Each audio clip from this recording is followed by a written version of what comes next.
ఎట్లా ఉంది అక్క చీరలు ఎట్లా ఉన్నాయి రేవంత్ రెడ్డి గారు ఇచ్చిన చీరలు? సూపర్గా ఉన్నాయి సార్. ఇవి ఉమ్. సూపర్గా ఉన్నాయి, క్వాలిటీ కూడా బాగుంది. అంటే గతంలో కేసీఆర్ కూడా ఇచ్చారు చీరలు. సో ఆ చీరలకి ఈ చీరలకి ఏం తేడా కనబడతా ఉంది?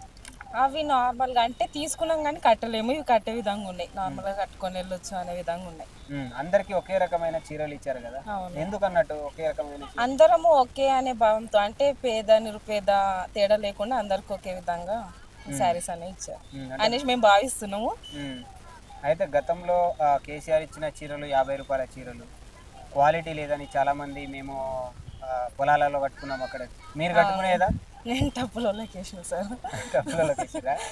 సో ఎట్లా ఇంత అభిమానం చూపిస్తున్నారు మీ మీద రేవంత్ రెడ్డి గారు మహిళల మీద, ఎట్లా అనిపిస్తా ఉంది? సూపర్గా ఉంది. కంపల్సరీ పాలన అనేది బాగుంటుంది అనేసి అనుకుంటాం, ఎందుకంటే సార్ని కూడా కలిసేసి వచ్చాం మేము సచివాలయంలో.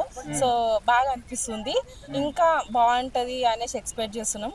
థ్యాంక్ యూ ముఖ్యమంత్రి రేవంత్ రెడ్డి అన్న గారికి, మా మహిళలందరి తరఫున థ్యాంక్ యూ.